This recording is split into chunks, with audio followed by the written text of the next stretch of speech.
Welcome back to the Nightmare Index, where we document the unexplained, the terrifying, and the truly disturbing experiences that happen when ordinary people encounter the extraordinary. If you find yourself captivated by these chilling accounts, make sure to subscribe, hit that like button, and turn on notifications so you never miss our weekly uploads of documented terror. Tonight's case file, number 003. For road trip nightmares that will make you think twice before taking that next long drive. These aren't just stories. These are documented accounts from people who survived something they still can't fully explain. Let's begin. In March of 2019, Thessaly Crane and her college roommate Winter took what should have been a straightforward drive from Phoenix to Albuquerque. 7 hours. One straight shot across Interstate 40. They'd made the trip a dozen times before. This time would be different. They left at 2 p.m., plenty of daylight left. Thessaly was driving first, Winter navigating. The desert stretched out before them in that familiar, almost hypnotic way, endless sand, scattered brush, the occasional rock formation breaking up the monotony. Around mile marker 247, Winter pointed out a distinctive formation that looked almost like a giant's hand reaching out of the earth. They both laughed about it, took a quick photo through the window, and continued on. 20 minutes later, Winter went quiet. Thess. Didn't we already pass that rock? Thessaly glanced to the right. There it was. The hand formation. Exactly the same angle. Exactly the same distance from the highway. No way, Thessaly said. There's probably more than one that looks similar, but then Winter checked her phone. They were at mile marker 247. Again, that's not possible, Thessaly muttered, checking the GPS. According to the device, they'd been making steady progress eastward. But the mile markers told a different story. They decided to keep driving, faster now. The sun was starting to sink lower, painting the desert in shades of orange and deep purple. Thessaly pushed the speedometer to 85. 30 minutes passed.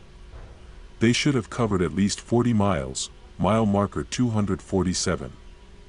The hand formation, exactly where it had been before. Pull over, Winter's voice was shaking now. Pull over right now, Thessaly did. They sat on the shoulder, engine running, both of them staring at that impossible rock formation.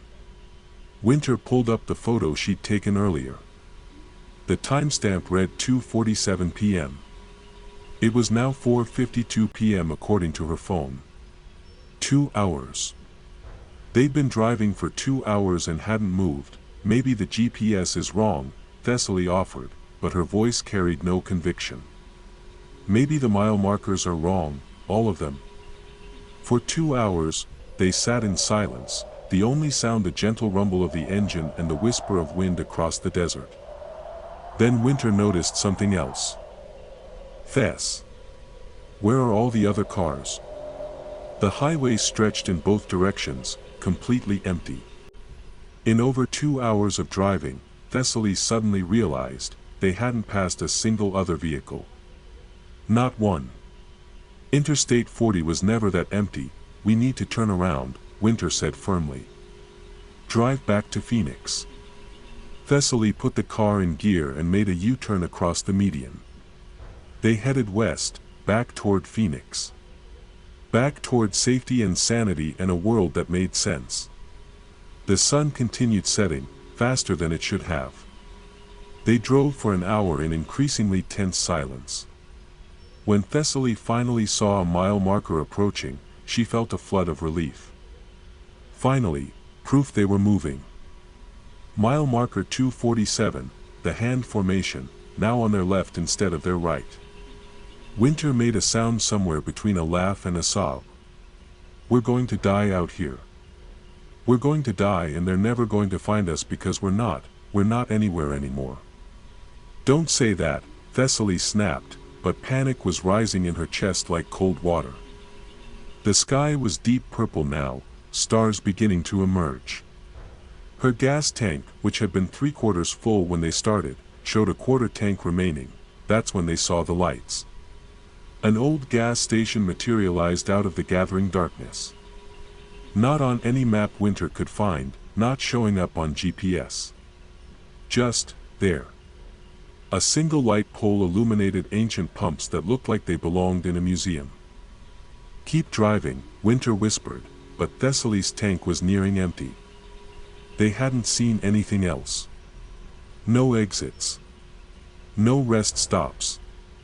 Just endless highway and that cursed mile marker. She pulled in. The moment they stopped, the engine died. Not sputtered, not coughed, just cut out completely. Thessaly turned the key. Nothing. Not even the clicking of a dead battery. Total, absolute silence. They sat frozen, staring at the dark building. Up close, they could see the windows weren't just dark, they were painted black from the inside. The pumps had no price displays, no card readers, no anything. Just empty metal skeletons. "Someone's watching us," Winter breathed. "What?" "Look at the building." Second window from the left, Thessaly looked. At first, she saw nothing. Then the light shifted, just barely, and she saw it, the outline of a head in the window. Perfectly still. Just watching. "Start the car," Winter pleaded. "It won't." The figure moved. Not toward the door. Not away. It simply shifted to the next window over, maintaining the same distance, the same angle of observation. Thessaly turned the key again, pumping the gas pedal, her hands shaking so badly she could barely grip the steering wheel. The engine remained dead. The figure moved to the third window. "It's coming closer." Winter's voice was barely audible, then the light went out, complete darkness enveloped them. Thessaly couldn't even see her own hands on the steering wheel. Winter grabbed her arm, squeezing so hard it hurt. In the darkness, they heard footsteps. Slow. Deliberate. Crossing the concrete toward their car. Thessaly closed her eyes, not that it made any difference in the absolute blackness, and turned the key one more time. The engine roared to life. She didn't wait. Didn't check mirrors. Just slammed the car into gear and punched the accelerator, gravel and sand spraying behind them as they fishtailed back onto the highway. In the rearview mirror, she saw the light flicker back on. The station was empty. No figure in the windows. No figure anywhere. They drove in silence. Both crying now, as the sky began to lighten. Not with sunset, but with sunrise. As if the entire night had passed in those few minutes at the station, and then they saw it, a sign. "Welcome to Gallup, New Mexico. Albuquerque 138 miles. They'd somehow made it. Jumped forward hundreds of miles. Lost 12 hours according to Winter's phone, though they'd experienced maybe 6.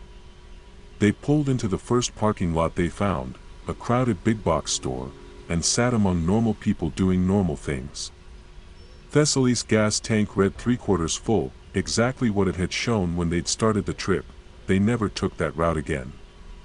They don't take road trips together anymore at all. But here's what keeps Thessaly awake at night. 6 months later, she was scrolling through social media and saw a photo someone had shared. A distinctive rock formation in the desert. Shaped like a giant's hand. The caption read, "Cool rocks near mile marker 247. Anyone know what highway this is? Found this old photo in my dead uncle's belongings." Dated 1952. The photo showed the same formation. The same angle. And in the corner of the frame, barely visible, a car that looked exactly like Thessaly's. Davion Marsh was driving home from a wedding in rural Vermont in October 2021. The reception had run late, and by the time he got on the road, it was past midnight. Rain had started falling, light at first, then heavy enough that he briefly considered pulling over to wait it out.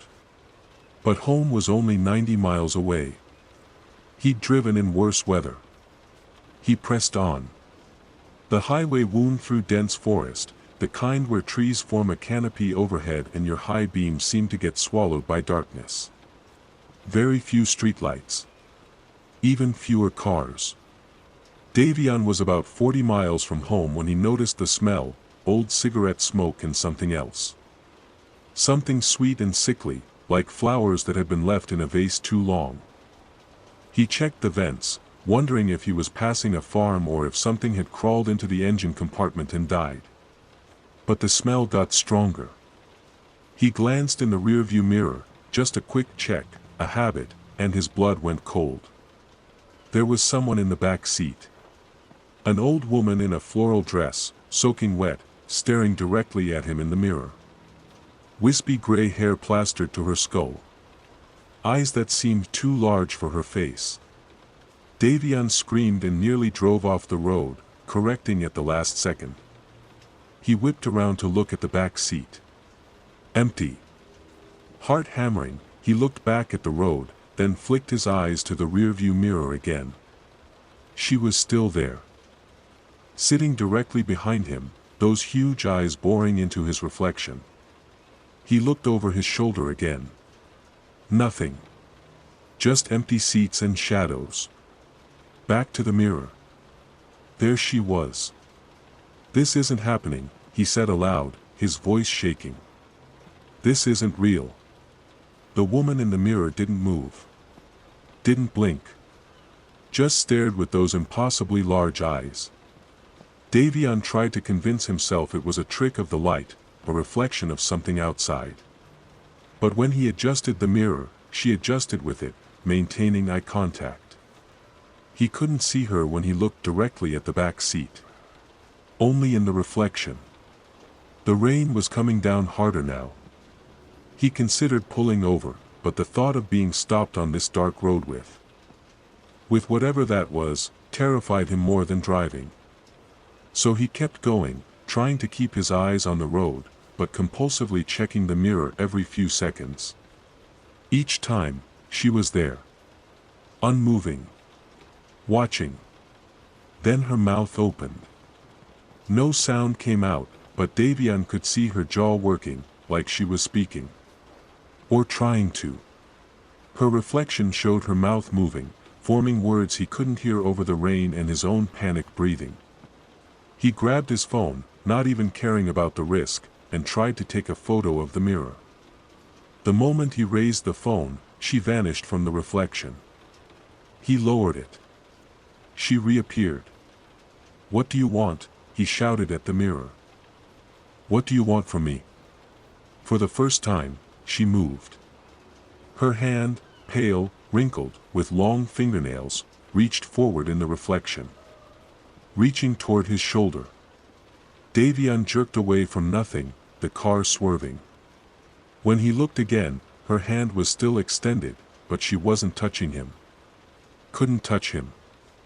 She was only a reflection, he told himself. Only a reflection. But then he felt it. Cold.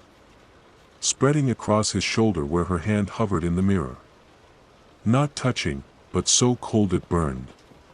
He drove faster, the speedometer climbing past 70, 80 on the wet roads. Dangerous. He knew it was dangerous.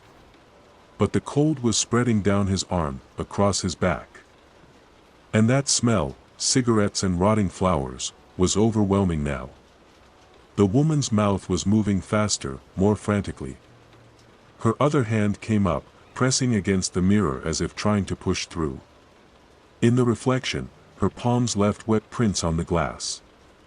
Davion reached up and physically wrenched the rearview mirror, angling it toward the ceiling so he couldn't see the back seat anymore. The cold immediately began to recede. He drove the last 30 miles without adjusting the mirror once, watching the road with tunnel vision, both hands locked on the wheel. The smell gradually faded.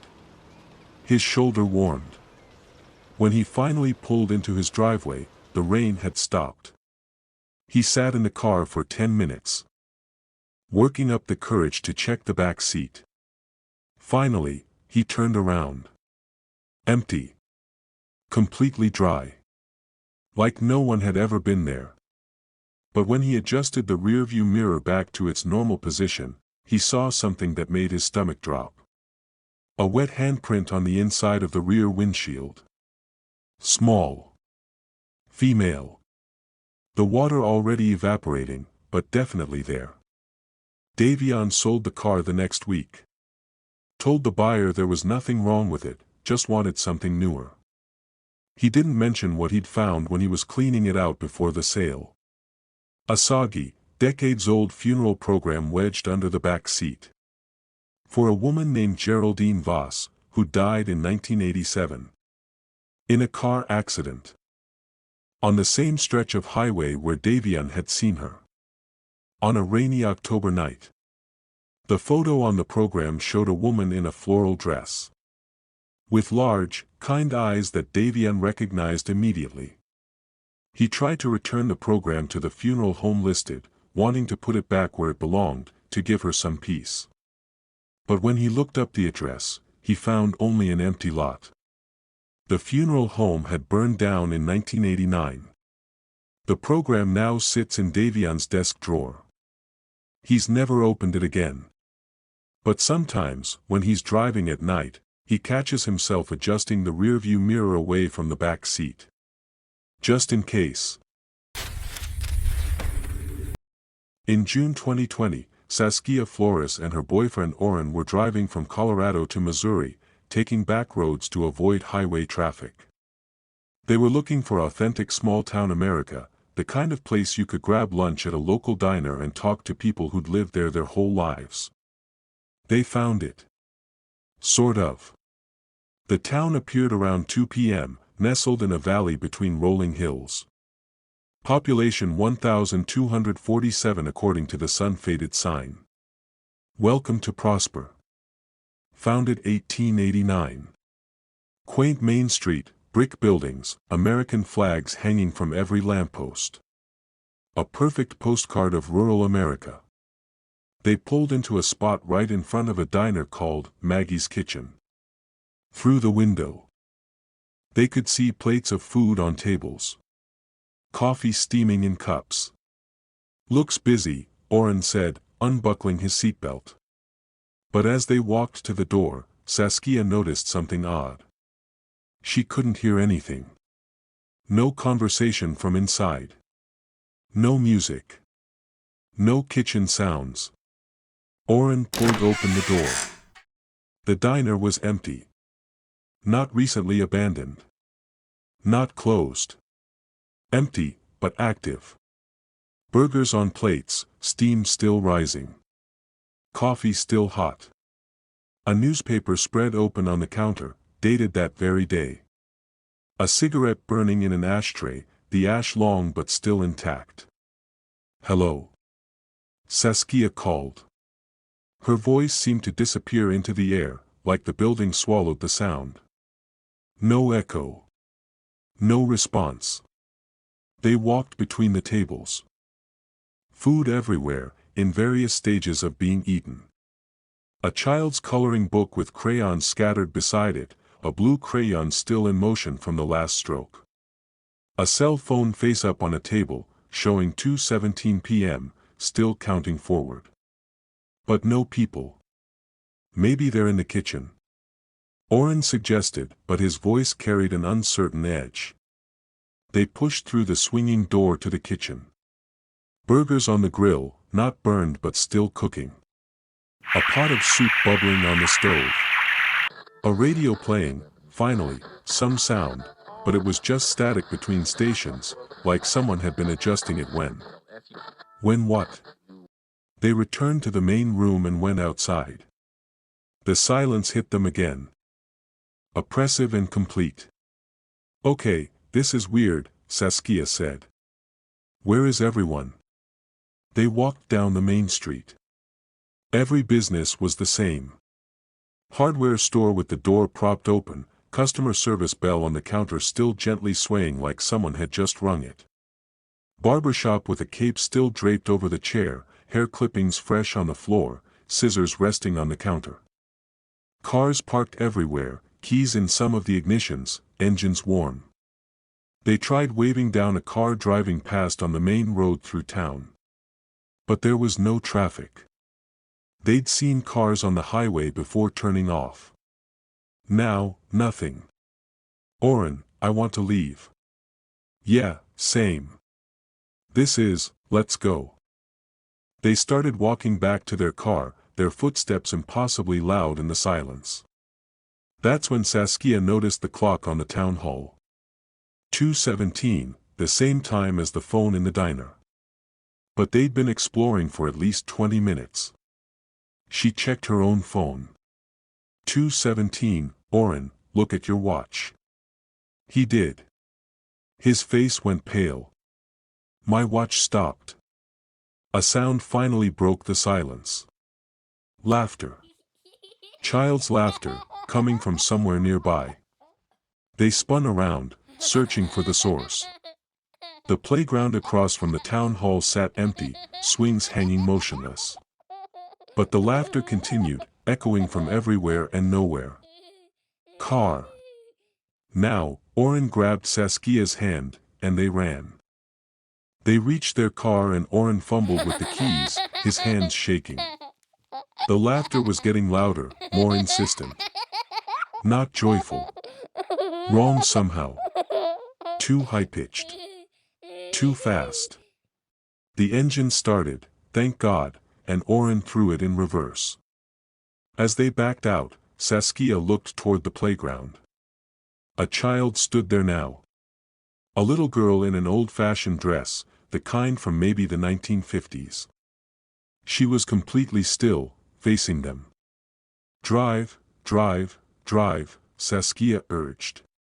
Oren accelerated, and as they pulled away, Saskia watched the town in the side mirror. More figures had appeared. Standing in doorways. On sidewalks. All perfectly still. All facing their departing car. Men, women, children. Dozens of them.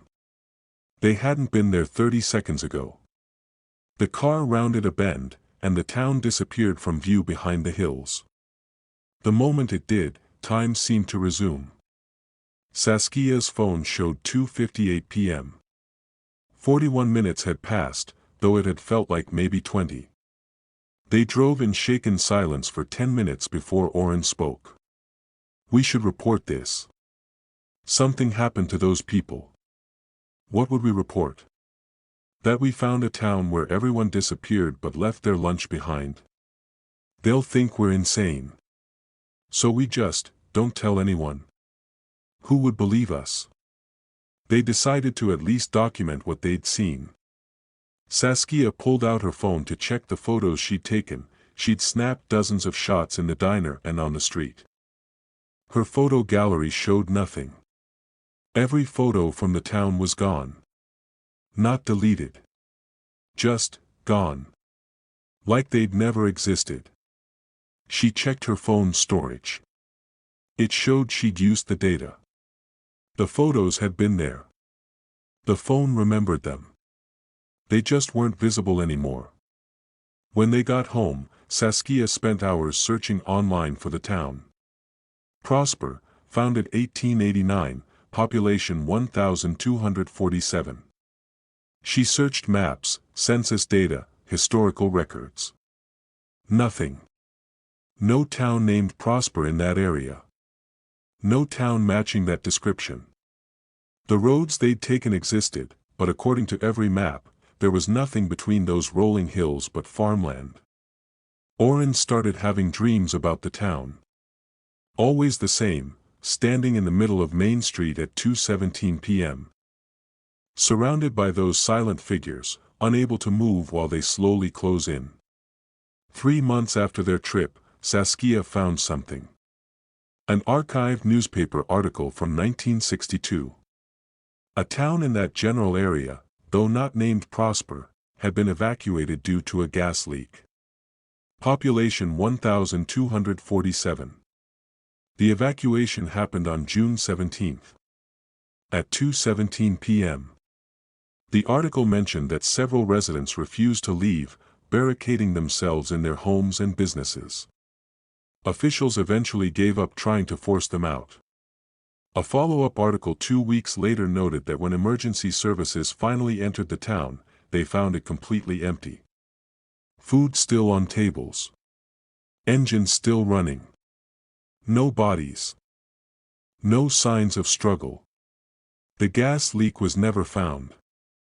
Eventually, the town was condemned and demolished. The few residents who had evacuated never returned, and most refused to discuss what had happened. The article included a photo of the main street before demolition.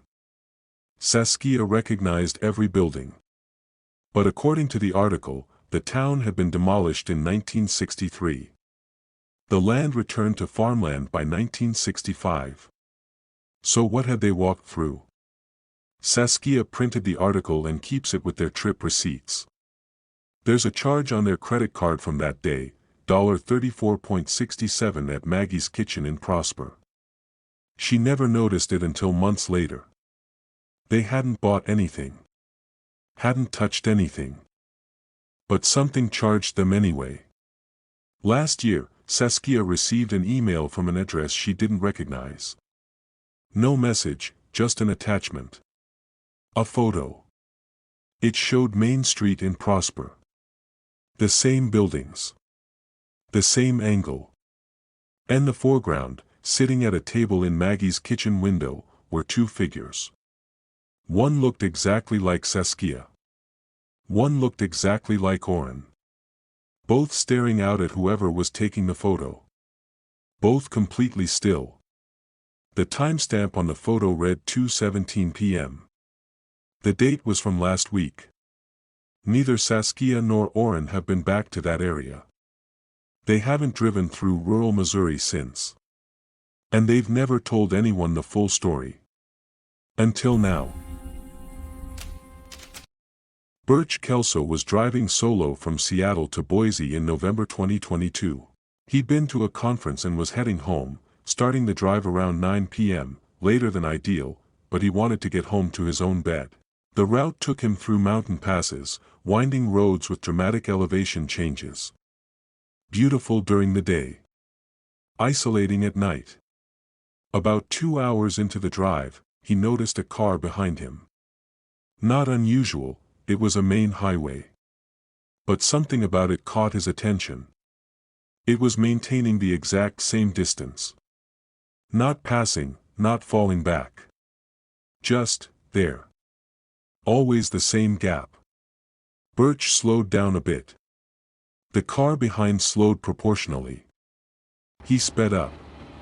The car matched his speed exactly, keeping that same distance. Weird, he muttered, but tried to dismiss it. Maybe they were just being cautious, following someone familiar with the road. Maybe they were tired and found it easier to follow taillights than watch for signs. But as miles passed, the behavior continued. Every curve, every straightaway, the headlights behind him remained at the exact same distance. He could time it, always 3 seconds behind. Never 2. Never 4. Always 3. He turned on his radio, trying to distract himself with music. Nothing but static on most stations. Finally found a classic rock station, but it kept fading in and out as the mountains interfered with the signal. The headlights stayed constant. Birch came to a rest stop and pulled in, partly because he needed to use the bathroom, partly to let the car pass. Let them get ahead. Break this weird pattern.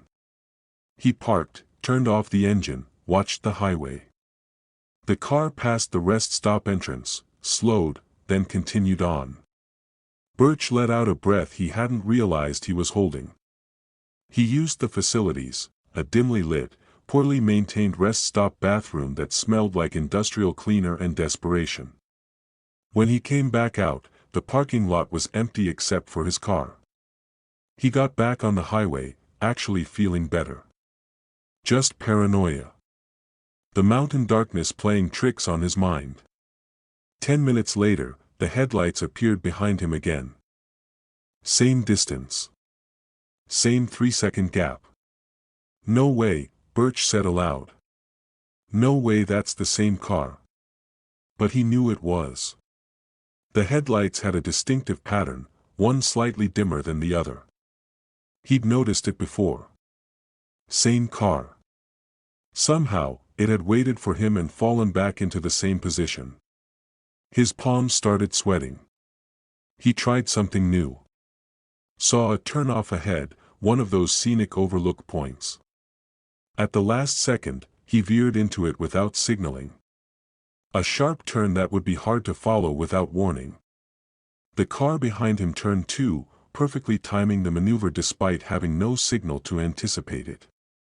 They pulled into the overlook, a small parking area with a dramatic view of the valley below. Though in the darkness, there wasn't much to see. Birch stopped, kept his engine running, watched his mirror. The car stopped behind him. Same distance. 3 seconds worth of space. Its headlights stayed on. Nobody got out. Birch's heart was hammering now. He considered his options. This overlook was empty, isolated. If he got out to confront whoever this was, he'd be vulnerable.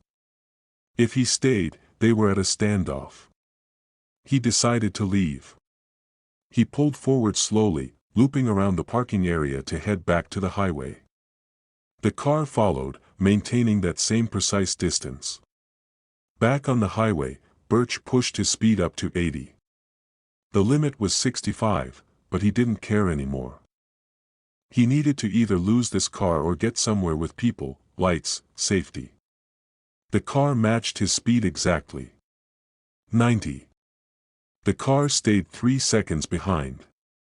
Birch's phone rang, making him jump so hard he swerved slightly. Unknown number. He let it go to voicemail, hands locked on the wheel. It rang again immediately. Same unknown number. He grabbed it, answered on speaker. What? Static. Just static. Then, underneath it, something that might have been breathing. Or might have been wind. Or might have been nothing. Who is this? Birch demanded. The line went dead. In his rearview mirror, the car's headlights flashed once. On off on. Like a signal. Birch's blood turned to ice. They knew he'd answered the phone. They were watching him close enough to see him pick it up in the dark. 3 seconds behind. Close enough to see everything. He came up on a small town, barely more than a cluster of buildings, but there was a gas station with lights on. Birch pulled in hard, tires squealing, and parked directly under the brightest light, right in front of the station windows where the clerk could see. The car drove past on the highway. Slowly. Almost deliberately slowly. It was a dark sedan, maybe a decade old. Impossible to see the driver through the tinted windows and glare of streetlights. The license plate was covered in mud, completely illegible. It continued down the highway and disappeared around a bend. Birch sat there, engine running, for 15 minutes. The clerk inside glanced at him occasionally but didn't come out. Finally, Birch convinced himself he'd lost them. They'd probably been messing with him, some local with a sick sense of humor, or someone road rage angry about something Birch had done miles back. He filled up his tank, used the bathroom, bought a coffee he didn't want just to spend time around another human being. Then he got back on the road. For 20 blissful minutes, his rearview mirror showed only darkness.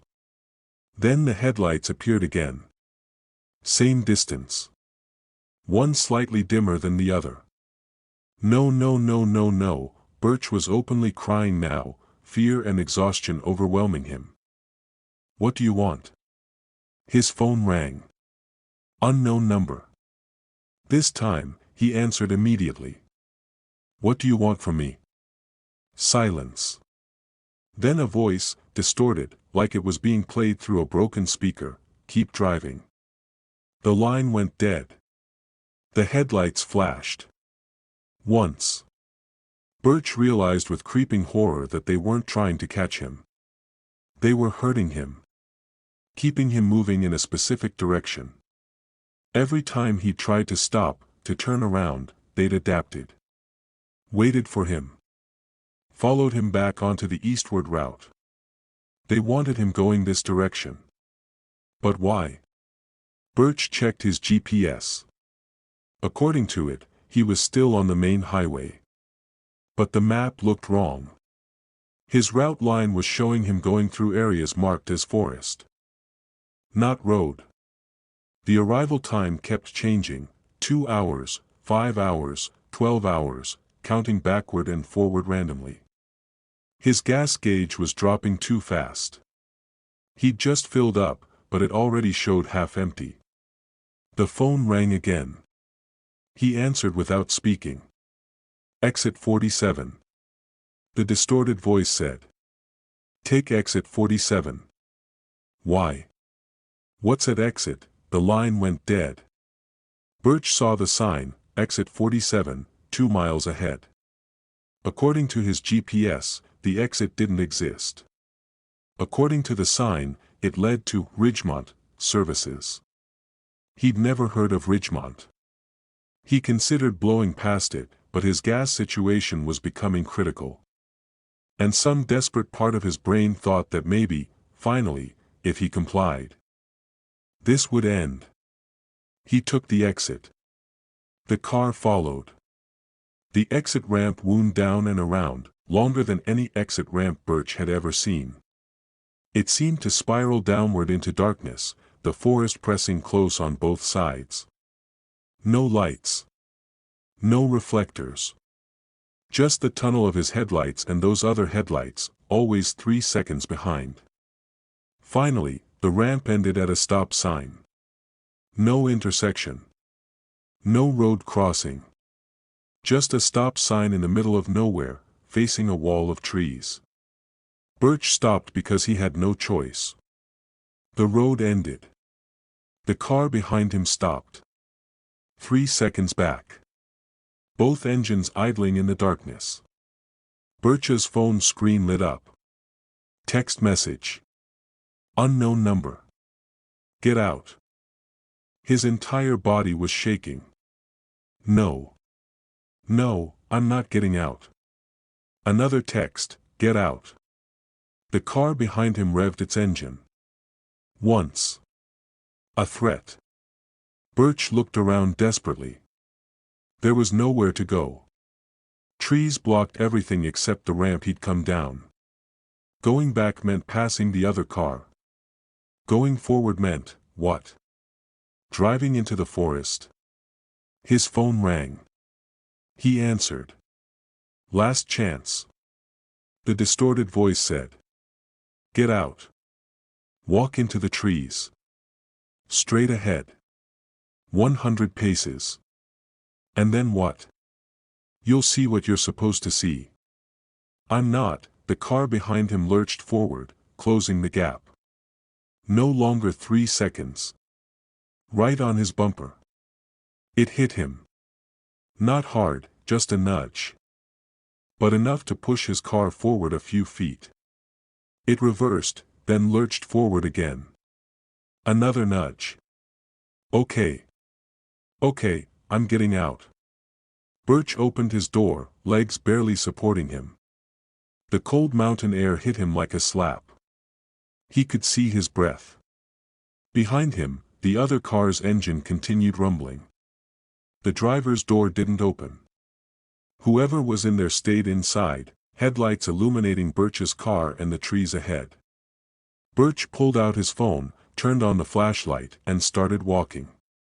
The trees seemed to lean in as he passed between them, branches reaching like fingers. He counted his steps. 1, 2, 3. At 50 paces, he almost turned back. But the thought of that car, that driver, kept him moving forward. 98, 99, 100. He stopped. At first, he saw nothing unusual. Just more trees. More darkness. Then his flashlight beam caught something. A car. Old. Maybe from the 1970s. Rusted, windows shattered, completely consumed by forest growth. Vines grew through the interior. Trees had grown around it, incorporating it into the forest itself. Birch approached slowly. The front end was crumpled, wrapped around a massive tree trunk. A collision. Long ago. Inside, something pale caught his light. He moved closer, knowing he shouldn't, unable to stop. A skeleton in the driver's seat. Still belted in. Hands on the wheel. Head tilted back like they'd been looking at something in the rearview mirror when they died. Birch's light swept across the dashboard. A layer of decay and moss covered everything, but he could make out a paper stuck to the sun visor. He reached through the broken window, every instinct screaming at him not to, and pulled it free. A photograph. Faded, water-damaged, but still visible. It showed this same car. New and shiny. A man standing beside it, grinning at the camera. Young, maybe mid-20s. The man looked exactly like Birch. Not similar. Not resembling. Exactly like him. Same face, same build, same everything. Like looking at a photograph of himself in vintage clothes. Birch stumbled backward, the photo falling from his numb fingers. Behind the rusted car, his flashlight found more. Another car. Newer than the first, maybe from the 1990s. Also crashed. Also containing remains. And another. Early 2000s. Another. 2010s, all of them crashed in roughly the same spot. All of them containing the remains of young men. Birch ran. Ran back toward the road, branches tearing at his clothes, his lungs burning. He burst out of the trees at exactly 100 paces, just like he'd counted. His car sat alone. The other car was gone. As if it had never been there. But on his windshield, held by the wiper, was a photograph. Birch's hands shook as he picked it up. It showed his car. Brand new and shiny. A man standing beside it, grinning at the camera. The man was Birch. The photo looked recent. Maybe taken at the dealership when he bought the car 2 years ago. But Birch had never taken this photo. Had never stood in this pose. Had never owned this shirt the man in the photo was wearing. On the back, in handwriting that looked disturbingly like his own, Exit 47. November 2023. Next November. A year from when Birch was standing here. His phone buzzed. Text message. Unknown number. Not yet. Keep driving. The headlights appeared behind him on the exit ramp. Descending slowly. Same car. Same distance forming as they approached. 3 seconds. Birch got in his car. He had no choice. The only way was back up the ramp, back to the highway. Past the other car or through it. He put it in gear and started driving. The car fell in behind him. They drove back up the spiraling ramp. Back to the highway. The car stayed behind him for another hour, then vanished as suddenly as it had appeared, just as dawn began to break. Birch made it home. He reported nothing. What could he report? A car followed me, and I found a graveyard of vehicles that may or may not exist. He tried to find exit 47 on maps. Doesn't exist. Tried to find any record of Ridgemont. Nothing. The photograph sits in his glove compartment. He's looked at it 1,000 times, trying to find evidence of tampering, of Photoshop, of anything that would make sense. The date on the back haunts him. November 2023. Next year. Exit 47. Last week, Birch's friend asked him about his holiday plans. Mentioned that a group was driving to Boise for Thanksgiving. Asked if Birch wanted to come along, share driving duties. Birch said no. He's not driving anywhere next November. He's not getting on that highway. But here's what keeps him awake. 3 nights ago, he had a dream. He was driving at night, mountains on both sides, and headlights appeared behind him. 3 seconds back. In the dream, he knew he had to take exit 47. That his time had come. That every version of him, in every timeline, eventually took that exit. That the men in those crashed cars weren't strangers, they were him, over and over, caught in a loop he couldn't escape. In the dream, he took the exit. In the dream, he crashed. He woke up screaming. When he checked his phone, there was a text from an unknown number, sent at 3:33 a.m. while he slept. Just 2 words, soon now. November is 8 months away. Birch doesn't know if he'll make it that long. Or if making it that long is the problem. Case file 003, closed, but never truly solved. For road trips. For encounters with something beyond explanation. For people whose lives were forever changed by what they experienced on the open road. These accounts remain in our index, documented but unexplained. Because some journeys don't end when you reach your destination. Some roads lead places that aren't on any map. And sometimes, the most dangerous thing on a highway isn't the other drivers. It's what's following them. This has been the Nightmare Index. If you have a story that belongs in our files, you know where to find us. Until next time, remember, the shortest distance between 2 points may not always be the safest route. Stay vigilant out there. And maybe, take the long way home. If you enjoyed tonight's case files, don't forget to subscribe, leave a like, and hit that notification bell. We document new cases every week, and you won't want to miss what we uncover next. Drive safely. Or don't drive at all.